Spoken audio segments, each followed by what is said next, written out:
설교학적 상호본문성 관점의 성경 해석. 이름부터 어려워. 이름부터 이 뭔 말이냐, 그죠? 설교학적 상호본문성 관점의 성경 해석이라. 원래 이 상호본문성이라는 이것은 문학에서 사용된 용어이지 설교에서 사용된 용어가 아닌데, 이제 우리 설교학자 이승진 박사님이 이 문학적 개념을 끌어와서 본문을 해석하고 설교하는데 도입을 해서 굉장히 좋은 관점의 성경 해석인데요. 설교학적 상호본문성 관점의 성경 해석의 핵심은 뭐냐면, 성경을 해석할 때 성경을 우리는 보통 어떻게 보냐면 텍스트와 컨텍스트로 이분법으로 나눕니다. 그래서 본문은 텍스트, 청중은 컨텍스트 이렇게 나누어요. 근데 그렇게 나눌 게 아니라 본문 안에 이미 텍스트가 있고 컨텍스트가 있다라는 사실을 알고 본문 안에 있는 독자의 상황을 함께 고려해야 한다. 이게 핵심입니다. 그래서 그런 자세한 내용은 아래에 있는 이 논문, 제가 논문 이거 어제 파일을 드렸는데 이 논문을 읽어보시면 되겠고요. 읽어볼 때 우선 무슨 이야기인지 오늘 설명 듣고 나중에 자세한 내용은 거기서 읽어보시면 되겠는데, 이분법적인 성경 해석을 잠깐 말씀을 할게요. 사실은요, 이게 틀렸다 잘못했다가 아니라 이걸 잘 할 수 있다면 대단한 실력인데, 이분법적인 성경 해석, 이거 사실은요 전통적으로 이렇게 해왔습니다. 어떻게 해왔냐면 본문은 텍스트, 청중은 컨텍스트. 그래서 본문은 해석을 하죠, 청중에게는 전달을 합니다. 그래서 본문은 어떻게 해석하냐면 지금까지 제가 한 시간 동안 설명했던 삼중 관점, 역사적, 문학적, 신학적 관점으로 해석을 해요. 그리고 컨텍스트, 우리 청중에게 전달할 때는 그 삼중 관점으로 해석하는 해석을 가지고 청중에게 적실성 있게 전달하는데, 그러기 위해서는 청중 상황을 이해해야 된다 이렇게 말했어요. 청중 상황을 어떻게 이해할 것이냐. 자, 이 두 가지를 하는데 아까 말했던 그 앞으로 좀 갈게요. 이 책, 이 성경 해석학 총론. 그런데 오저번이 어떤 표현을 쓰면 이 사람만이 쓰는 재미있는, 여기 혹시 영어 조그만 것이 보이는지 모르겠는데 The Hermeneutical Spiral, 이 무슨 말이냐면요 해석학적인 나선형 이런 뜻이에요. 무슨 말인가를 보면 여기 제가 이번 나사모도 하나를 그림으로 갖다 올려놨는데, 해석학적인 나선형이 무슨 뜻이냐면 본문을 해석할 때 본문만 들어서 보지 말고 본문을 해석할 때 청중의 상황을 생각을 하고 고려하면서 본문을 해석해라. 그리고 청중의 상황을 생각할 때 청중들이 왜 이렇게 어려운가, 이 2022년은 상황이 왜 이런가, 교회는 도대체 이렇게 폐쇄되고 예배도 못 드는 2021년에 하나님은 대체 어디 계시고 뭐 하시는가 라고 상황만 뒤집다 보고 있지 말고 본문 내의 상황들을 기억하면서 이 청중의 혹은 우리 시대의 상황을 들여다봐라. 근데 그거를 본문을 볼 때 청중을 생각하고 본문을 보고, 다시 청중을 보고 상황을 볼 때에 다시 본문의 상황을 기억하고 떠올리면서 청중을 보고, 또다시 본문에 가서 청중을 생각하면서 본문을 다시 보고, 이것을 반복하는 것, 뺑뺑 도는 거죠. 그렇게 나사못을 두 번, 세 번 돌리면 깊이 박혀서 안 빠지겠죠?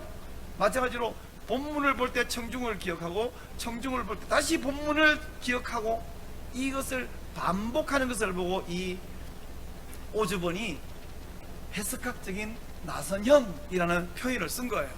그러니까 그냥 해석학적인 나선형 그러면 이게 뭔 소리야. 그 두꺼운 책에서 하는 핵심이 이겁니다. 근데 사실은 이렇게를 잘 안 하고 본문에서는 끝, 그 다음에 청중 이렇게 가면 이분법이죠.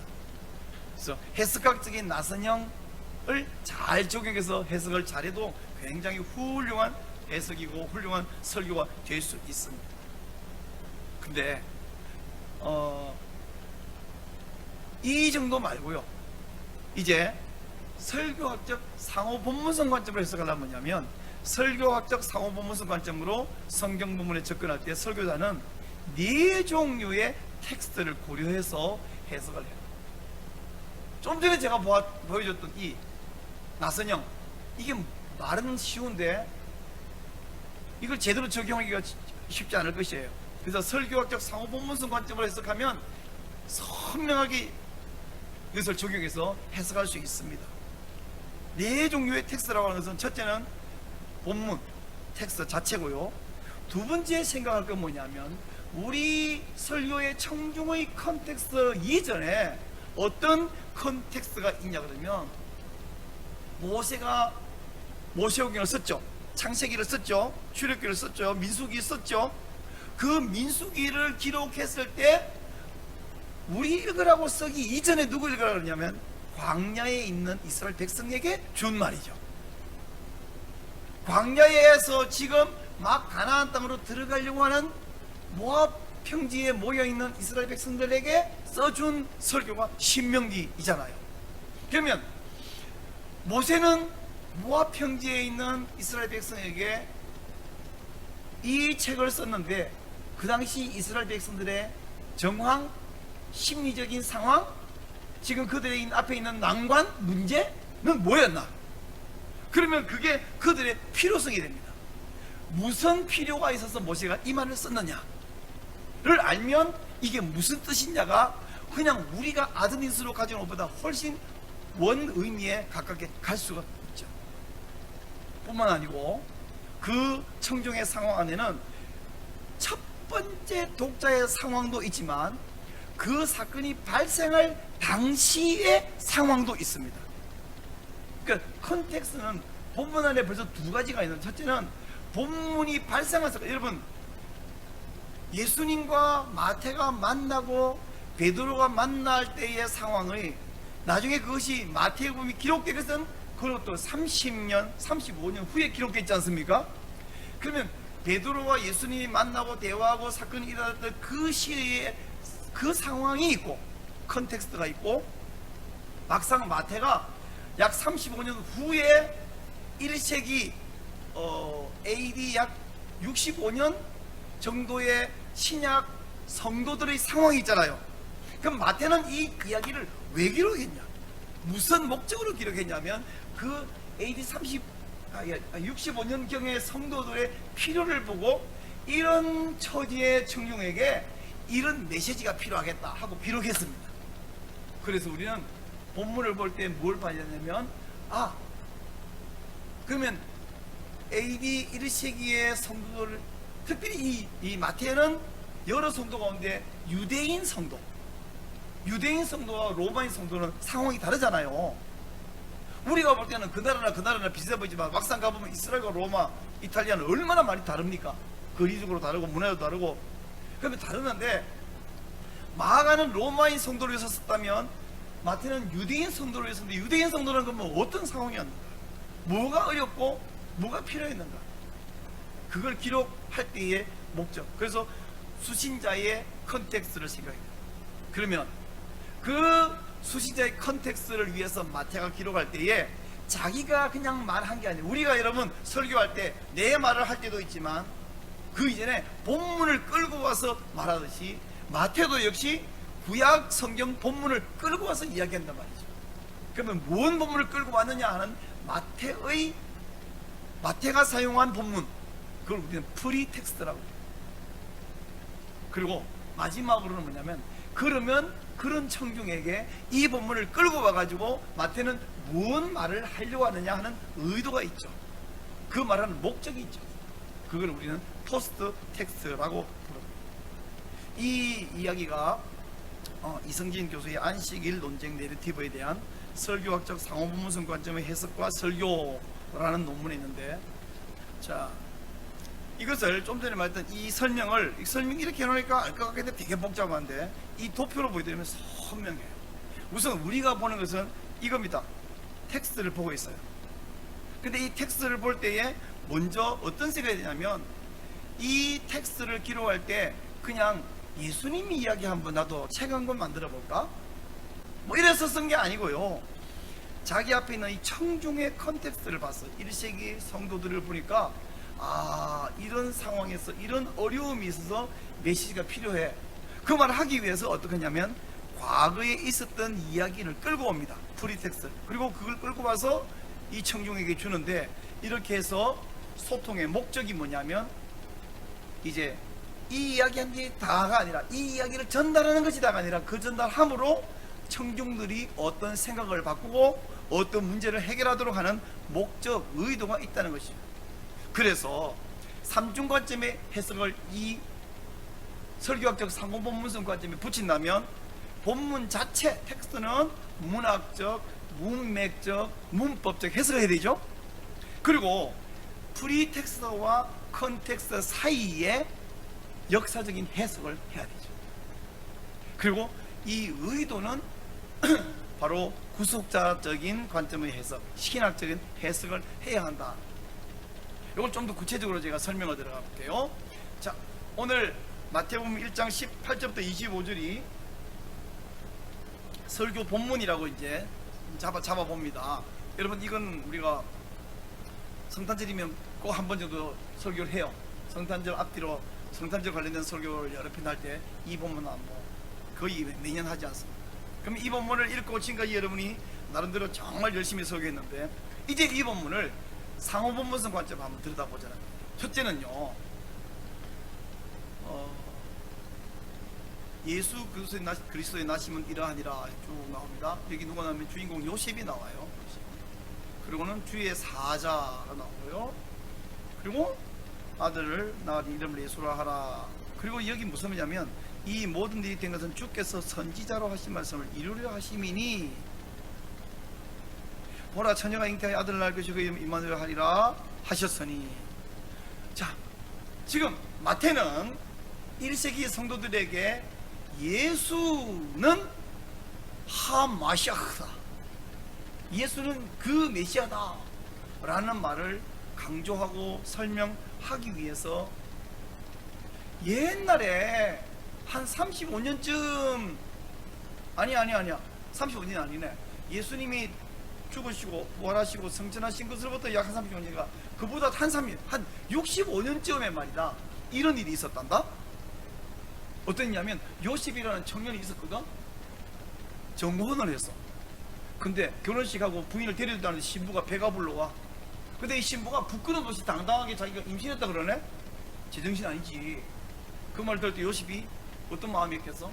근데 그 여자가 자기가 어떤 남자랑 관계에 것인데 성령께서 주신 능력으로 잉태했다고 하네. 이걸 믿어야 돼 말아야 돼? 고민이 됐겠지?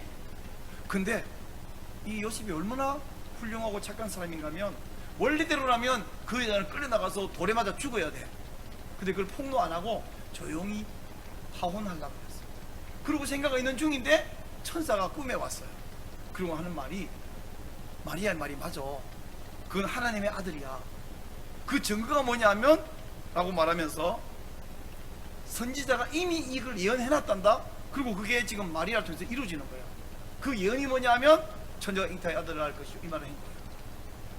자, 이 말을 했더니 요셉이 듣고 나서 마리아를 데려왔어.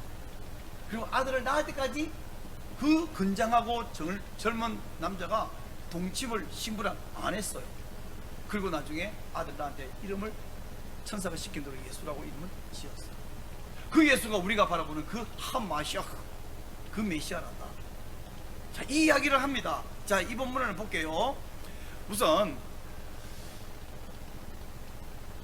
본문 텍스트를 해석하기 위해서 마태가 이 텍스트를 기록하기 위해서 인용해온 선행 본문 프리텍스트를 봐야 되는데, 그 프리텍스트는 뭐냐면 이사야서 7장 10절부터 16절에 있는 사건과 그 문장을 끌어왔죠. 마태가 끌어왔죠. 근데 마태가 끌어오기 전에 천사가 먼저 끌어왔죠. 천사가 인용해 온 것을 마태가 여기다 언급하면서 그 이야기를 통해서 이제 1세기 약 AD 한 70년경에 있는 성도들에게 이야기를 합니다. 이 본문에는요, 상황이 두 가지 상황인데, 첫째는 본문 안에는 요셉이 겪는 갈등과 문제 상황이 하나 있어요. 굉장히 심각한 문제죠. 여러분, 마리아는 그냥 은혜 입은 자니까 끝이 아니라 하나의 젊은 신혼부부로 생각해 보세요. 이게 보통 문제가. 근데 만약에 요셉의 그 심각한 문제, 우리는 요셉이 얼마나 심각한지 깊이 고민을 안 해봤는데, 요셉에게 있는 이 문제가 해결이 된다면 AD 70년의 성도들에게도 해결이 되겠죠. 요셉과 AD 70년의 성도들이 해결이 됐다면 오늘 우리 시대 성도들도 이 문제가 해결이 될 수 있다는 것입니다. 그래서 두 가지 상황, 요셉의 상황과 그 다음에 AD 70년 경에, 근데 이 마태복음이 정확하게 언제 기록된지 학자들이 잘 모르겠어요. 그래서 50년에서 70년 정도로 하는데, 사실 50년이나 60년, 70년이나 대동소이하지 않겠어요? 청정의 상황이. 그러니까 뭐 제가 60년에 그랬다가 또 70년 했다가 헷갈리고 있는데, 그냥 뭐 70년을 할게요. 그 시대 상황들의 청중들의 상황, 그 상황이 이 본문을 기록한 상황이에요. 그리고 이어서 이 본문 자체도 봐야 되죠. 본문 자체를 문학적, 문맥적, 문법적으로 단어 연구하고 봐야 됩니다. 그리고 마지막으로 봐야 할 게 뭐냐면, 이 본문은 마태는 왜 기록했냐 하는 포스트 텍스트까지 봐야 돼요. 좀 더 구체적으로 볼게요. 자, 이제 프리텍스트, 선행 본문입니다. 선행 본문은 천사가 인용해 보았고, 그것을 마태복음 1장에 인용할 때 이것은 이사야 7장 이야기입니다. 이 본문 이것이에요. 아하스라는 왕이 있었죠. 매우 믿음이 없습니다. 저 북쪽에서 저기 볼게요. 이사야는 4명의 왕이 통치하는 기간 동안 쭉 4대를 거쳐서 선지자 역할을 했던 이사야인데요. 그 시대의 국제 정세가 아주 복잡합니다. 저 유다 나라 북쪽에 이스라엘이 있는데, 이스라엘은 베가라는 사람이 정변, 쿠데타를 일으켜서 이스라엘 왕이 됐어요. 근데 저 북쪽에는요, 아수르, 영어식으로 말하면 아시리아라는 강대국이 마구 세력을 확장해 오고 있습니다. 근데 이걸 막을 길이 없어요. 그런데 불행인지 다행인지요, 이스라엘 바로 북쪽에는 아람 나라가 있는데, 그래서 아람 나라의 르신과 이스라엘의 베가가 동맹을 맺었어요. 근데 두 나라가 아수르를 막아보려는데 아무리 생각해도 역부족이에요. 조그만 나라 두 개가 안 되겠어요. 그래서 유다에게도 같이 동맹을 맺자고 해요. 근데 유다는 뭔 배짱인지 동맹에 동참을 안 하겠다고 합니다. 그때 아하스 왕이, 아마 북쪽에 뭐 아람도 있고 이스라엘도 있으니까 우리는 강 건너 불국이라고 생각했겠죠. 근데 두 나라가 동참 안 하니까, 아니 두 나라의 동맹에 유다가 동참 안 하니까 어떻게 해요? 두 나라가 아수르를 막기 전에 저 유다를 치자, 그리고 유다를 정복해버리고 우리 통합해가지고 같이 힘을 합쳐갖고 막자, 뭐 이렇게 했는지, 아니면 괘씸해서 공격이 왔는지 모르지만 쳐들어왔는데, 베가와 르신이 쳐들어왔는데 유다의 아하스는 두 나라의 공격을 막을 힘이 없어요. 게다가 여호와께 기도할 믿음조차 없어요. 큰일 났어요. 풍전등화에다가 온 백성들은 사시나무 떨듯이 떨고 있습니다. 바로 그때 하나님 이사야를 보냈습니다. 이사야가 와서 하는 말이, 저 두 나라는 그저 두 개의 부지깽이에 불과하니까 두려워하지 마라. 근데 아하스는 그 말을 안 믿어요. 그래서 내가 너에게 징조를 줄 텐데, 하나님께서 하신 말씀이 징조를 줄 때 무슨 징조든지 구한 대로 줄게. 하늘 위에 있는 징조든 땅 속에 바다 속에 무슨 징조든지 줄게, 구해라. 그랬더니 이 아하스가 금방진 소리를 합니다. 저는 여호와를 시험하지 않겠나이다. 이러면서 징조를 구하지 않겠다는 거예요. 이게 이 이사야 7장에 있는 본문의 배경이고 이야기. 마태복음 1장 연구다가 갑자기 이사야 7장의 배경을 알아야 이 이야기를 끌고 온 이유를 알게 되죠. 자, 아하스가 믿음이 없어서 징조를 거부하자 이사야가 말합니다. 여호와께서 친히 네가 구하지도 않는데 친히 징조를 주실 텐데, 그 징조의 내용은 뭐냐면, 한 알마가 잉태하여 아들을 낳으니 그 이름을 임마누엘이라고 하리라. 자, 그러면 굉장히 복잡해져 버렸어요.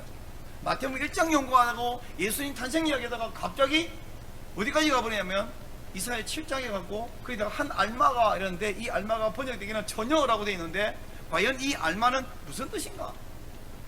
히브리 알마는 젊은 여자는 뜻도 있고, 정말 우리가 말하는 남자를 알지 못하는 수처녀, 처녀의 뜻도 있는데, 어느 뜻인가? 이 알마는 이사야 시대에 정말 그런 처녀가 잉태하여 아들 낳은 일이 있었느냐? 아니면 그런 일이 없었는데 나중에 수백 년 후에 마리아가 예수님 낳을 것을 언급한 것인가?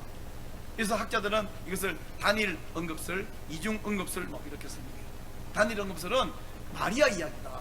이중 언급설은 그 시대에 그런 일이 있었고 나중에 마리아에서 궁극적으로 다시 이루어졌다. 이런 설명이에요.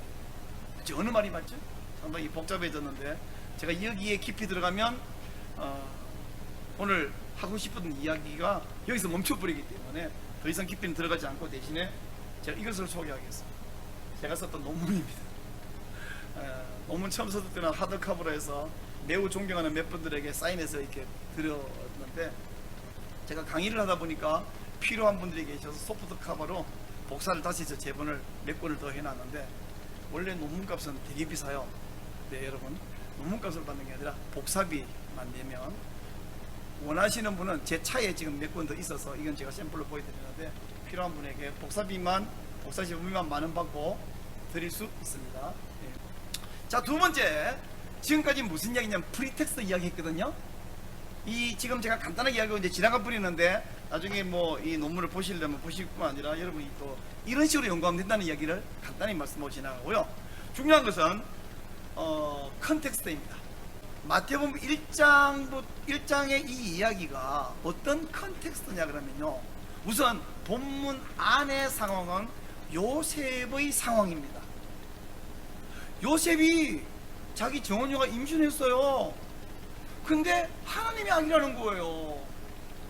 이걸 믿을 수 있나요? 여러분 같으면 그게 금방 믿어질까요? 그래서 이거 안 되겠다 할 때에 천사가 나타나서 이 문제를 해결을 해주죠. 그러면 요셉이 자기 개인 문제, 심각한 문제, 이거 뭐 큰일 인생이 달린 문제인데 이걸 요셉이 해결했다면 1세기 성도들의 문제는 자연적으로 되지 않겠습니까? 그러면 1세기 AD 60년, 70년 사이에 신자들, 유대인 신자들, 그 신자들은 지금도 우리가 주위에 적어도 10명 중에 뭐 8명 정도가 예수 안 믿고 그런 사람들 사이에 둘러싸여 살고 있고, 옛날에는 정말 막 핍박감도 신앙생활했지만 1세기 신자들은 훨씬 심했어요. 주위에 다 예수가 하마시아흐다는 사실을 안 믿어요. 이단이라고 취급해요. 하나님을 모독하는 자. 그래서 죽여버려. 그런 유대인들 사이에 자기들이 둘러싸여서 관계를 맺으며 살고 있는데 그런 악영향을 받기도 하고 박해 어려움이 생기자 굳이 우리가 여호와를 지금까지 잘 믿어왔는데 예수를 여호와라고 믿어야 되나? 믿을 증거가 충분한가? 우리가 뭔가 좀 쉬어가지고 착각하고 있나? 예수 안 믿고 유대로 돌아가면 이 모든 고난이 사라질 텐데 계속 여기 고집하고 있어야 되나?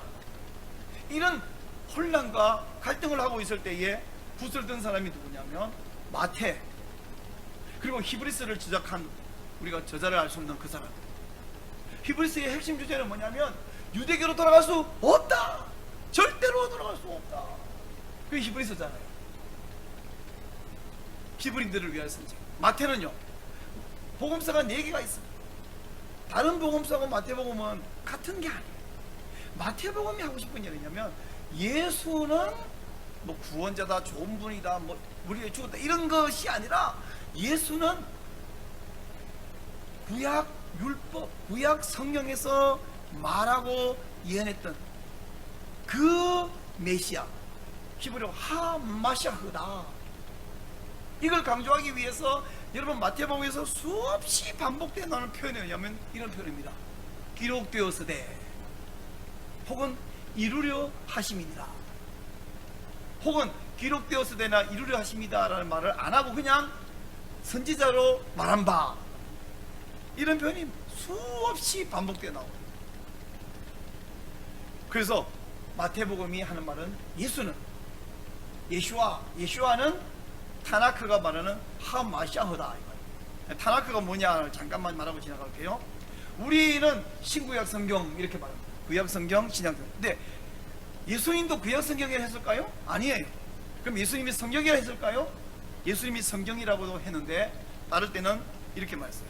누가복음 24장 44절에서 내가 너희와 함께 있을 때 너희에게 말한 바 곧 모세의 율법과 선지자의 글과 시편에 나를 가리켜 기록된 모든 것이 이루어져야 하리라 한 말이 이것이라 할 때 예수님이 성경을 뭐라 부르냐면 모세의 율법과 선지자의 글과 시편이라고 말했습니다. 또 요한복음 5장 39절에서 너희가 성경에서 영생을 얻는 줄 알고 성경을 연구하거니와 할 때 성경이라고 그랬는데, 구약 성경은 모세의 글, 그걸 뭐 토라라고 하죠. 율법을 토라. 그러니까 하면 선지자의 글, 느비임이죠. 또 시편, 케투빔이죠. 그래서 토라와 느비임, 케투빔 첫 번째 글자를 따니까 세 글자를 모아서 몸을 몸을 붙이니까 타나크가 돼서 타나크. 그래서 제가 앞으로 타나크라고 하면 예수님 시대에 있었던 성경, 즉 토라와 느빔과 케투빔을 말한다 라고 이야기를 지나가겠습니다. 자, 마태복음은 예수는 타나크에서 말하는 하마샤흐다 라는 관점으로 예수 일대기를 쓴 거예요. 예수님이 일대기에 먼저 어떻게 태어났고 뭔 일을 했고 어떤 기적을 일으켰고 이런 멋있는 분이다 이 말이 아니라, 예수는 타나크가 말하는 하마샤흐다라는 사실을 말하기 위해서 여러 사건을 끌다가 모아놨는데, 가급적이면 연대기록 기록했지만 반드시 연대기록되는 아니다.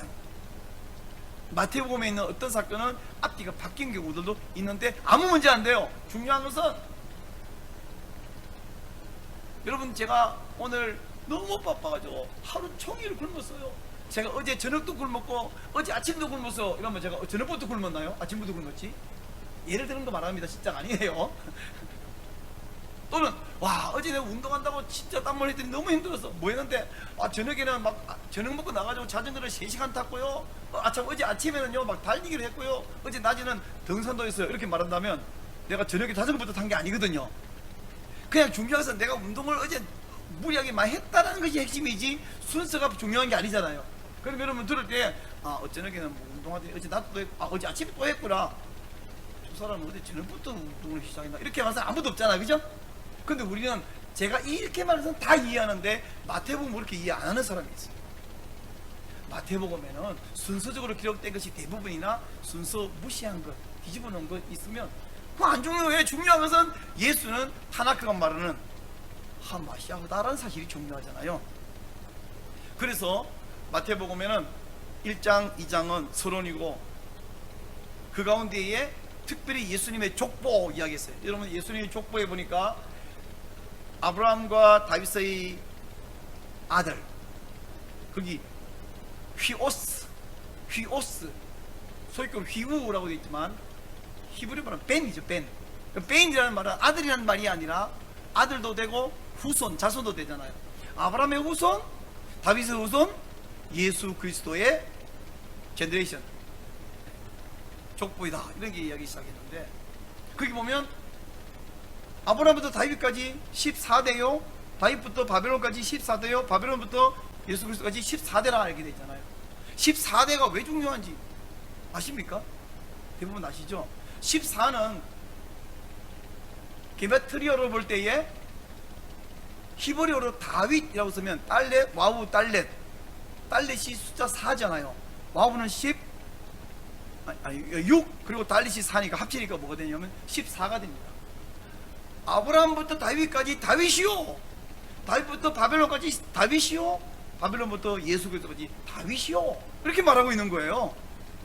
그래서 마태복음 1장 1절부터 17절까지 다윗을 3번을 외친 다음에, 그리고는 이제 18절부터 그 예수는 하나님 아들이다 라고 이야기하는데, 그냥 뚱딴지같이 아니라 타나크가 이미 말하고 있어. 어디서?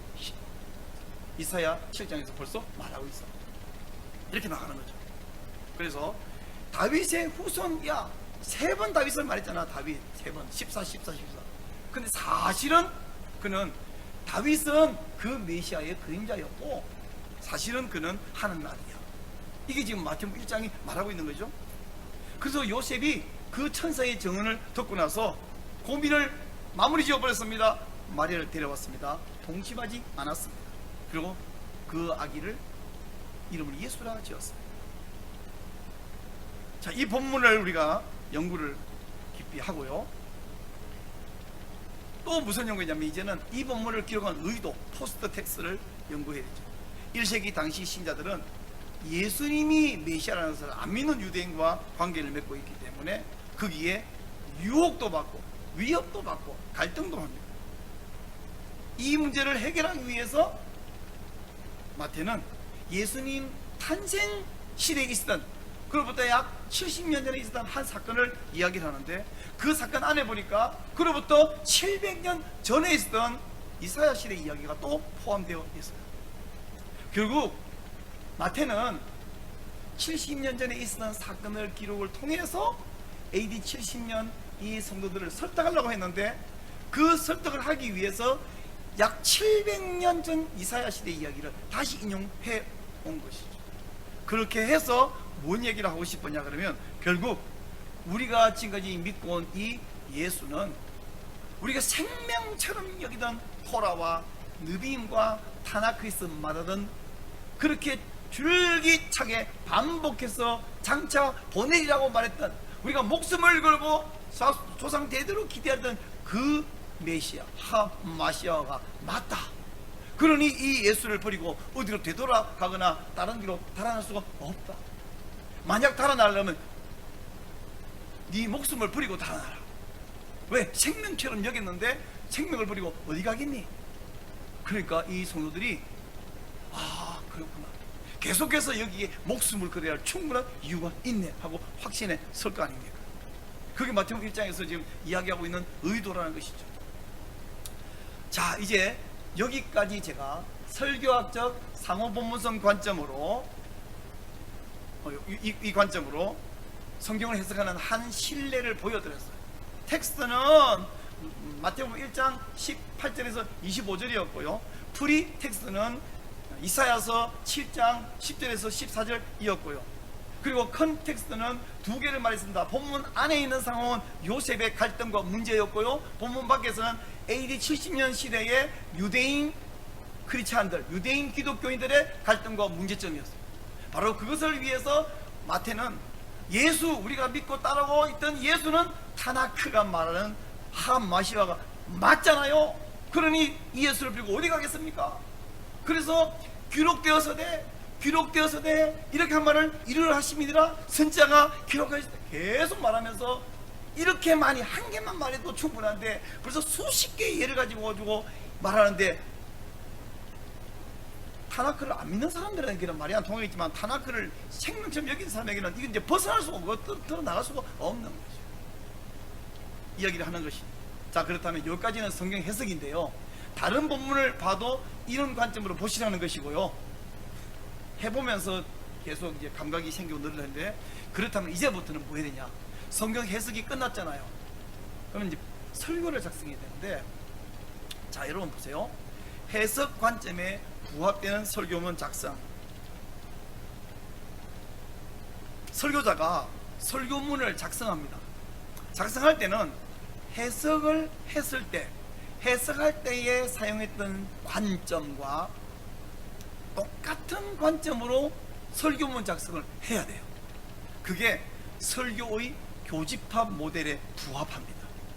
자, 이 문장이 이해가 되면 여러분 굉장히 설교학적 지식이 많은 거예요. 여기 지금요, 설교의 교집합 모델이라는 말을 제가 집어넣었거든요. 처음 보는 단어일 수 있어요. 요걸 모르면 이 문장이 이해가 안 되는데 지금부터 제가 설명해 드리려고요. 자, 다시 말하면 본문의 구조를 설교의 구조에 그대로 적용한다. 이 말은 알겠는데 그걸 뭐 어떻게 하면 되겠나? 본문의 구조를 어떻게 설교의 구조에다가 그대로 실현을 하고 적용을 한단 말인가? 좀 이따가 설명해 드릴 겁니다. 자, 이 앞에 말은 제가 설명하기 전에 이게 말이 맞다면, 다시 말해서 해석할 때 사용했던 똑같은 관점을 설교문 작성에도 그대로 사용해야 된다라고 한다면, 우리는 어떤 관점을 썼냐면 설교학적 상호본문성 관점의 성경 해석을 했거든요. 그렇다면 우리는 어떤 관점으로 설교문 작성을 해야 되느냐? 설교의 교집합 모델이 뭔가를 제가 설명을 좀 하고 지나갈게요. 이 도표에서 왼쪽에 있는 빨간 동그라미는 성경입니다. 오른쪽에 있는 파란 동그라미는 설교예요. 그리고 한가운데 있는 굵은 금정선은 구속사의 흐름인데요, 하나님의 구속사는 창세기가 기록된 주전 1500년, 1450년 그 이전에도 하나님의 구속사의 흐름이 있었죠. 성경이 기록이 안 됐을 뿐이지 있었죠. 아담 때도 있었죠. 아브라함 때도 있었죠. 아브라함으로부터 약 500년 후에 이 창세기 기록됐지 않습니까? 그러니까 창세기 이전에도 구속사 있었고요, 또 신약 시대에도 구속사 흐르고요, 교회 시대에도, 그리고 지금도 하나님의 구속사는 계속 흐르고 있죠. 그래서 성경 기록 이전, 성경 시대, 성경 후 시대 계속 구속사의 흐름이 관통하고 있습니다. 그럴 때에 우선 성경 이전을 놔놓고 성경을 보자고요. 우리는 성경 들고 이야기하니까. 그러면 성경 안에 보면 뭐가 있냐면, 1번, 성경 안에 살고 있던 주인공들에게는 문제와 갈등이라는 상황이 있어요. 언제나. 왜 그런 상황이 생기냐면 인간들이 하나님과 맺은 언약 관계를 파기해버렸기 때문입니다. 아담과 하나님과 맺은 언약을 선악과를 따먹으로 파기해버렸죠. 그때 하나님께서 추방!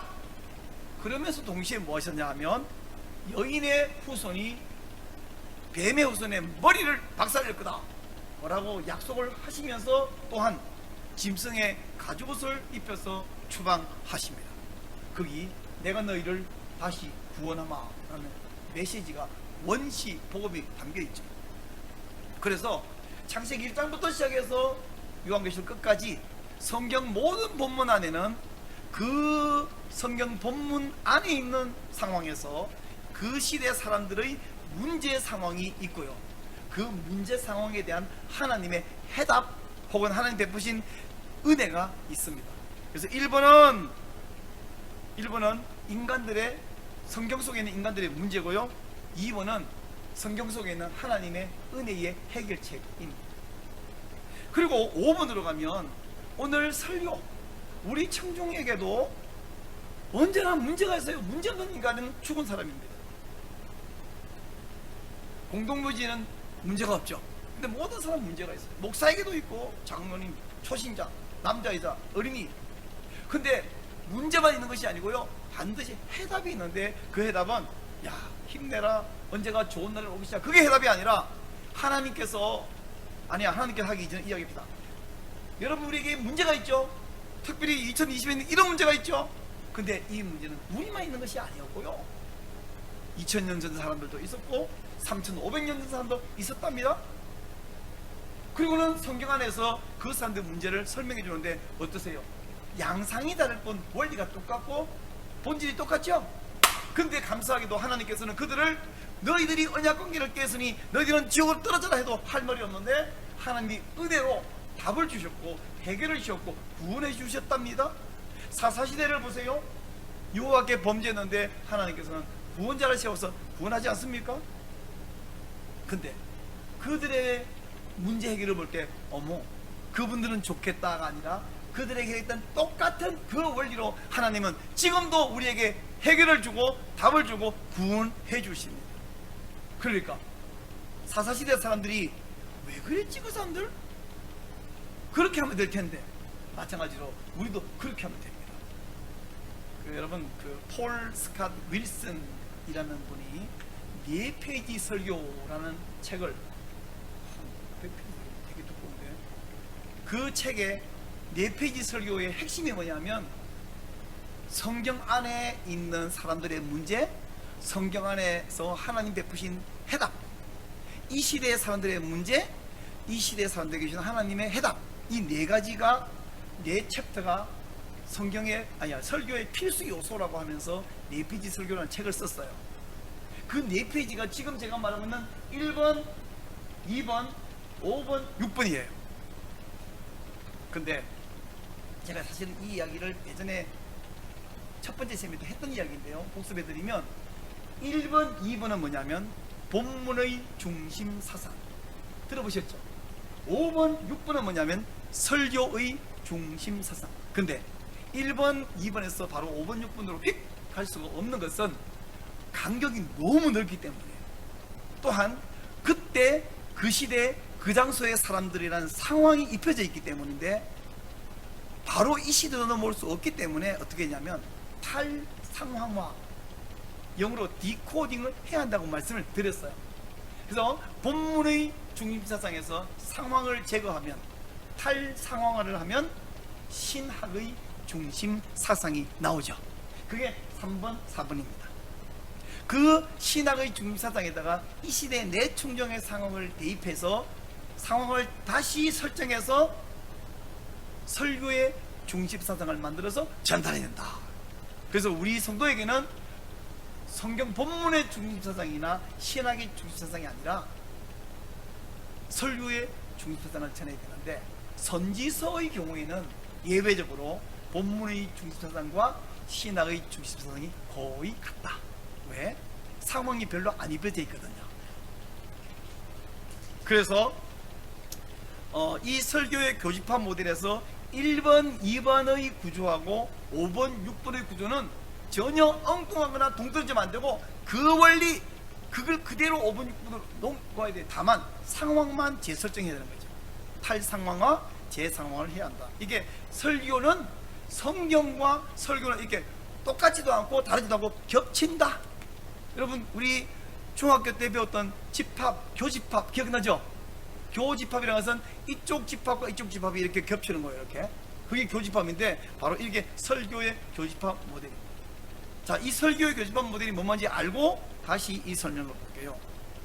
설교자가 설교문을 작성할 때는 해석할 때와 같은 관점을 사용하는 것이 설교의 교집합 모델에 부합한다. 아까보다 선명히 이해되시죠? 자, 그렇다면 설교의 교집합 모델에 따라서 우리는 설교학적 상호문문성 관점의 성경 해석을 한 우리는 어떻게 설교문 작성을 할 것인가. 자, 이제부터 설명을 좀 한 다음에 제가 도표로 다시 한번 설명해 드릴게요. 좀 전까지는 우리는 이 도표에서 이 부분 이 텍스트를 해석하는 해석자였어요. 이걸 해석하기 위해서 이 텍스트를 기록한 기록자가 어떤 청중의 상황을 생각하면서 이 필요성을 위해서 어떤 전 본문, 선행 본문을 끌고 와서 이걸 기록했냐, 그리고 이걸 어떤 의도를 도출하려고 목적을 가지고 기록했냐, 이걸 생각하면서 이 본문을 해석했잖아요. 근데 이제는 우리는 어디로 갔냐면 해석자의 자리에서 기록자의 자리를 옮겨야 돼요. 이제는요, 마태의 자리로 내가 가는 거죠. 지금까지는 마태 본문을 보고 해석하는 자리였다면 기록자리. 근데 이제 본문을 텍스트라고 했다면 설교문은 텍스트 2라고 하겠습니다. 안 헷갈리시죠? 본문은 텍스트, 내가 기록하는 설교문은 텍스트 2예요. 그러면 텍스트 2를 기록하기 위해서는 무엇을 염두에 두냐면, 첫째, 컨텍스트 2를 봐야 돼요. 마태의 컨텍스트는 두 가지였죠. 본문 안에 있는 상황, 그리고 그보다 더 중요한 것은 1세기 AD 70년 성도들의 상황이었잖아요. 그럼 우리는요, 우리 교회 2022년 우리 교회의 성도들의 상황을 봐야 되죠. 그래서 컨텍스트 2를 바라보면서 설교를 작성합니다.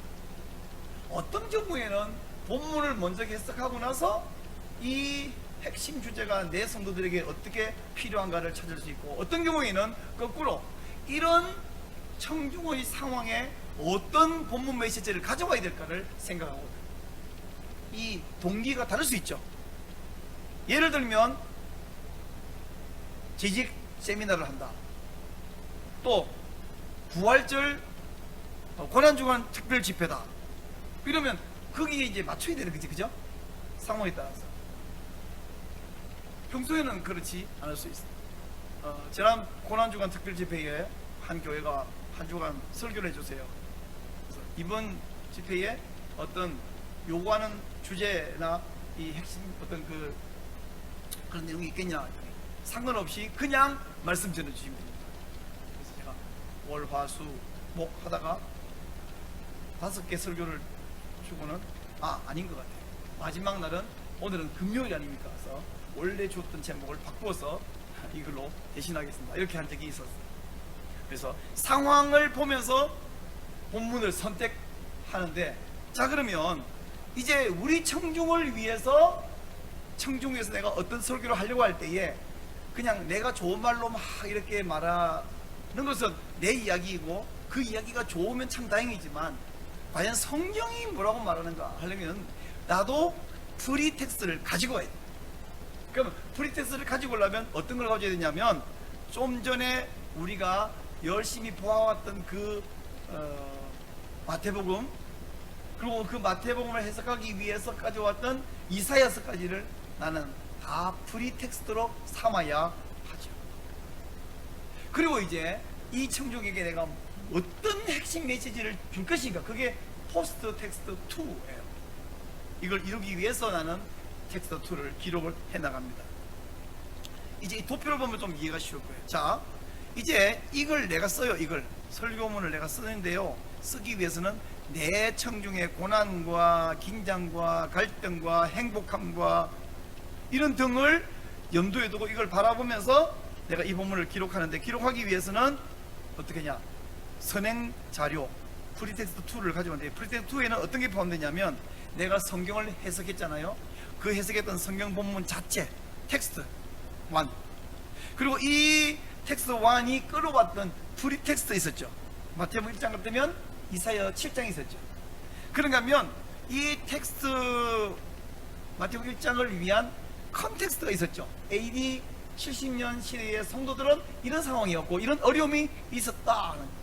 그리고 마태는 이를 위해서 포스트 텍스트, 즉 이 본문을 통해서 뭘 의도하고 뭘 목적했는가라는 그 본문의 목적, 어찌 보면 본문의 중심 사상이 있습니다.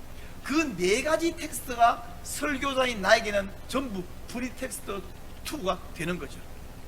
그래서 이걸 통해서 우리가 포스트 텍스트 2, 즉 내가 설교하는 의도와 목적은 뭐냐, 신앙 공동체를 형성하는 것입니다. 자, 이 신앙 공동체 형성 목적에 대해서도 언젠가 좀 자세하게 말씀드리고 싶은데, 우리가요 한국 교회의 설교의 크나큰 병폐 하나는 뭐냐면, 본문을 사용 안 하는 것도 문제지만 설교의 목적이 가현설적인 설교가 되어버렸다는 것입니다. 무슨 말인지 또 어렵죠. 가현설 아시죠? 예수님이 몸으로 오신 것이 아니라 영으로 왔다고 주장하는 것이 가현설인데요, 영주주의다. 한국 교회가 어떠냐면 지식은 있대 행동이 없어, 믿음은 있는데 삶이 없는 것이 가현설일 뿐 아니라 또 한 가지는 개인주의적 신앙생활이 됐어요. 남들이 어떻게든지 상관없이 그냥 나 혼자 믿고 하나님과 나하고 1대1로, 아니요, 하나님 교회에 구현하려고 하는 것은 나하고 하나님과 관계만이 아니라 함께 믿는 성도들의 모임인 신앙 공동체, 우리가 다른 말로 교회라고 부르는 이 교회를 이루는 것이 하나님의 목적이지, 나 혼자 믿고 옆에 성도들 신경 안 쓰고 쥐들이 모여가지고 열심히 먹이를 먹어요. 바스락 소리 나면 쥐들이 산지사방으로 쫙 흩어져 사라지는데, 그 쥐들이 먹이를 먹는 그 모임은 공동체 아닙니다. 그냥 개인들의 집합일 뿐이죠. 우리 한국교회가 개인들의 집합, 마치 쥐들의 모임 같이 옆에 누가 이제 아무 신경 안 써서 죽든지 아니든지 상관없는 거예요. 이건 잘못된 거죠. 우리의 설교의 목적은 한 명 한 명이 아픔에서 또는 갈등에서 죄에서 일어서는 것도 분명히 맞지만, 그렇게 하는 궁극적 목적은 뭐냐면 신앙 공동체 형성이다. 이 이야기도 요것만 갖고도 한참 해야 될 이야기인데, 어쨌든 간단하게 말하고 지나가겠습니다. 내 설교의 의도는 궁극적으로 한 명 한 명이 치료받아서 신앙 공동체 형성하는 것이죠. 자, 이런 설교문을 작성하는 원리가 뭐냐면, 설교학적 상호본문성 관점으로 성경 해석한 똑같은 관점과 원리로 프리텍스트를 사용해서 내가 보았던 본문, 그 본문이 가져온 프리텍스트, 그 본문에 속해 있는 컨텍스트, 그리고 그 본문이 의도하는 포스트 텍스트, 네 가지 텍스트를 가지고 와서 내 앞에 있는 청중, 이번 주일에 내 설교를 들은 청중의 상황과 2022년 5월달에 이 문제와 오늘날 이 말도 안 되는 포괄적 차별금지법으로 한국교회와 대한민국을 죽이려 하는 이 사람들의 문제, 이 모든 것을 보면서 나는 본문을 기록, 그리고 이 설교 본문을 기록한 것을 선포했을 때는 우리 청중들에게 의식의 변화, 가치관의 변화가 일어나고 이들을 통해서 이 악법을 막아내기도 하고 우리가 무너지는 한국교회를 세우기도 하고 하는 이 공동체를 다시 형성하겠다 라고 하는 의도와 목적을 가지고 있어요. 자, 그러면 여러분, 어떤 설교자가 설교를 막 합니다. 30분도 하고 50분도 하고 떠들기도 하고 조용히 하기도 합니다. 어려운 용어도 많이 씁니다. 반달리즘이 뭔지 설명도 해주십니다. 다 좋아요. 근데 과연 그 설교가 성경에서 나온 진리가 맞나? 다시 말하면 하나님이 이 말씀을 우리 청중들에게 하고 싶은 말을 내가 대신하는 게 맞나? 이게 정당성이죠. 그 다음에 이 청중에게 이것이 해당되는가? 이게 적실성인데, 그것을 위해서 상호 본문성 관점으로 성경을 해석하고 상호 본문성 관점으로 설교문을 작성해야 한다라는 사실입니다. 자, 선행자료 내가 사용했던 4가지 텍스트를 다 사용하고요. 컨텍스트는 내 앞에 있는 청중이고요. 포스터 텍스트는 설교의 목적입니다. 자, 이렇게 설교적 상호 본문성 관점으로 설교문을 작성할 때에 설교의 교집합 모델에 맞다. 오늘 제가 처음부터 이런 이야기 했어요. 오늘은 해석과 전달 이야기할 텐데, 전달하는 그 프리칭 말고 이 설교문 작성까지. 그래서 해석은 설교학적 상호 본문성 관점으로 하고, 전달은 역시 상호 본문성 관점으로 본문을 본문을 작성해야 된다고 말씀을 드렸습니다. 여기까지 하고 10분 쉬었다가 다시 말씀을 계속하도록 하겠습니다.